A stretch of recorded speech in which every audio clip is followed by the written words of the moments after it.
Well, hello all you wonderful people out there in YouTube land, and welcome to the Texas Special YouTube channel. For this second in-scale locomotive product review for March of 2025, we are going to take a look at this Kato Southern Pacific PA-1, PB-1, PB-1, PA-1 locomotive set. Now, this is obviously in the Southern Pacific's bloody nose scheme. This set features 2 powered units and 2 dummy units. So this A unit here, this B unit are the powered units. This B unit and this A unit are dummies. They are pretty much just there for looks. Let's get started on this review.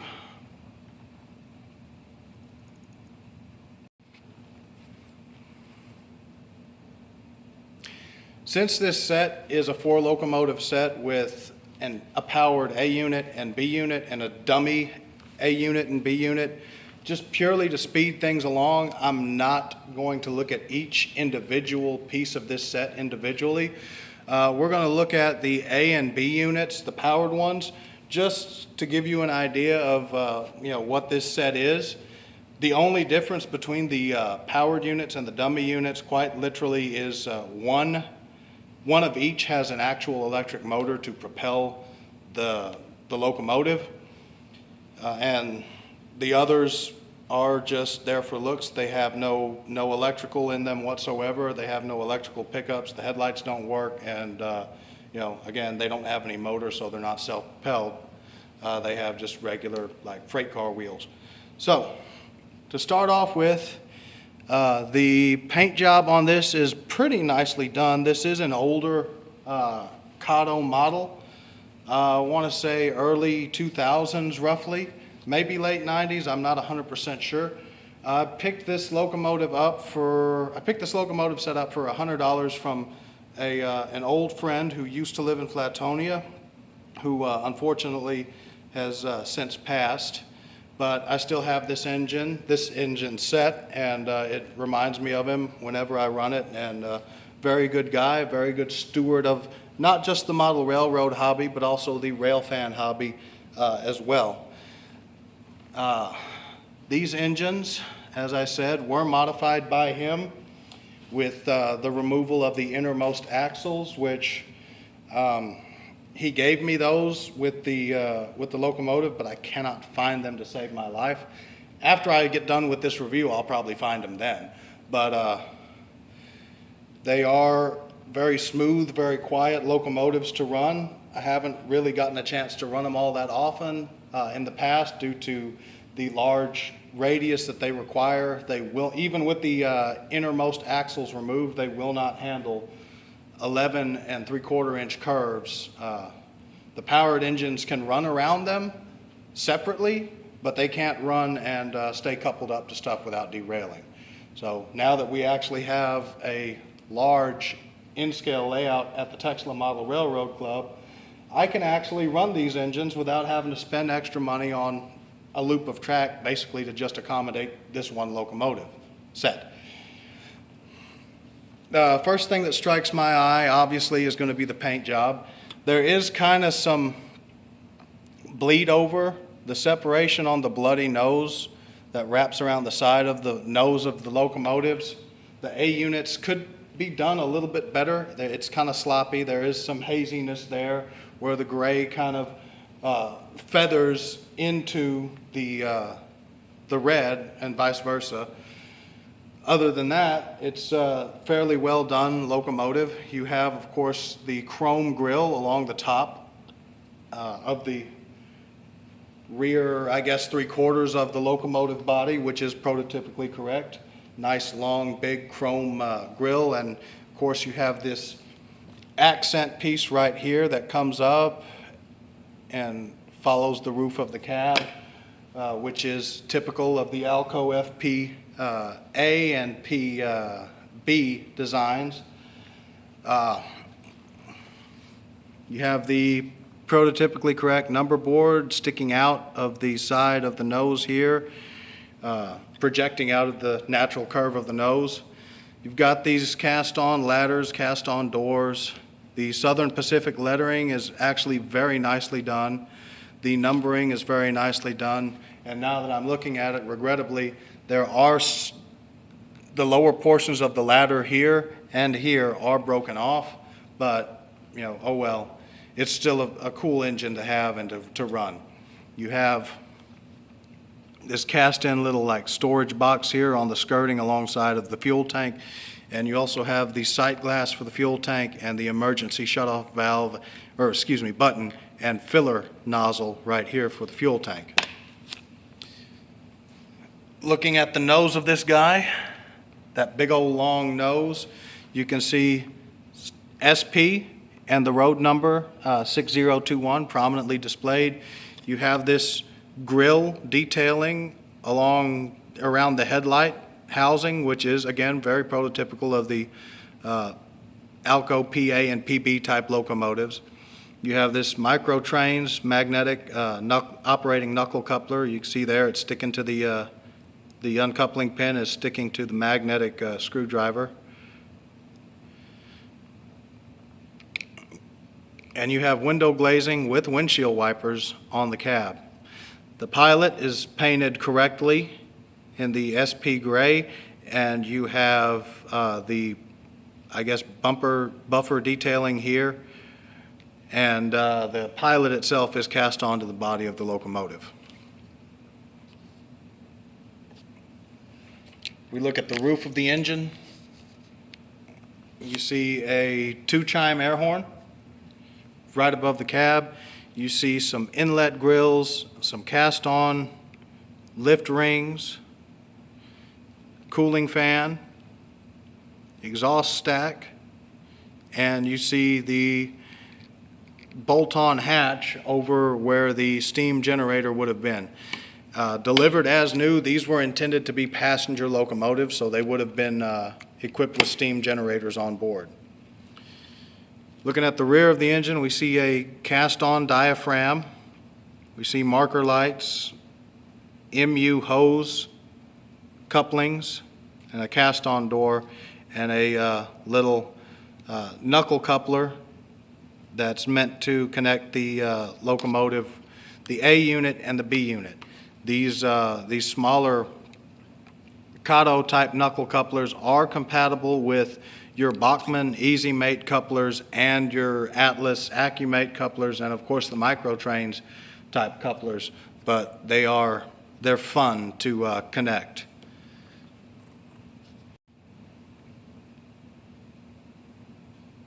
Here, looking at the underside of the locomotive, you can see there isn't really any detailing of any type on the underside of the engine, but you do get a good look at the truck mounted couplers on either end of the locomotive.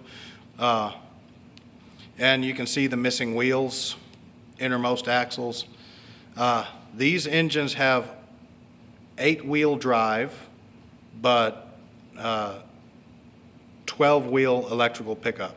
So they will pick up power across all wheels. It's just the powered units are only propelled by the lead 2 axles and the rear 2 axles. And it's the same setup for the B unit as well.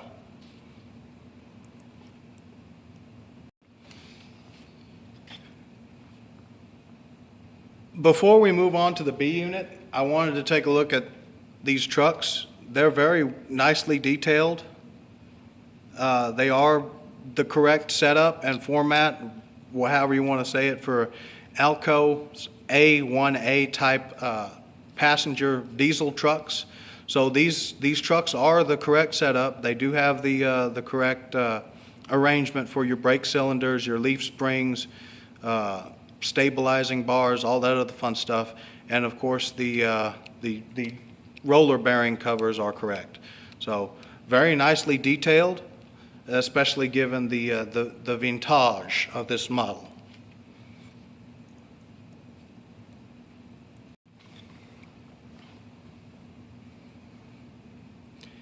Now, as I said before, the B unit is going to be identical to the A unit with the exception of there is no cab. There's no operating cab on this engine. You still have the unfortunately broken off stirrup steps that are supposed to be here on on all corners of this B unit. You still have the same great level of detailing on all the trucks. Southern Pacific and numbering on these B units all match. So the number here is the same as the number here. Chrome detailing intake grill all along the side of the engine. And of course the access door for the motor compartment. The same detailing on the fuel tank skirting, and the same two axles unfortunately missing from this engine. All the roof details are the exact same, except obviously there's no horn, there's no air horn. And the details on the ends of the B units are identical to the rear of the A unit.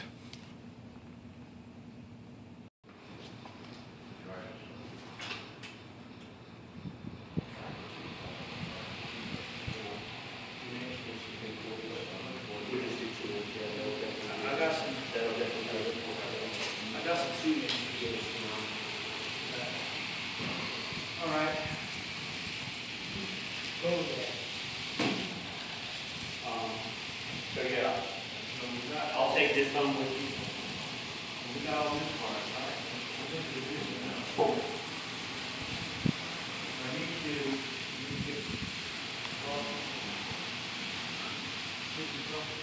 yeah, I have to.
Preposition, adjective, adverb, noun, verb. I usually have to work it in.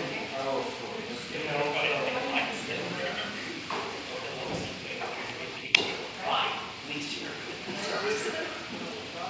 I got one job for you. Don't be scared. In the true short,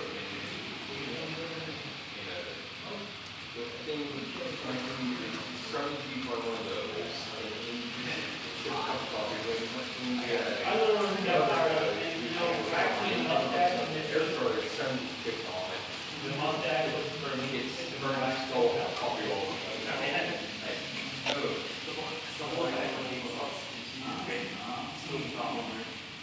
So I got tired of it, plus my family started to break out. Try to do more, but When it gets to that point, it's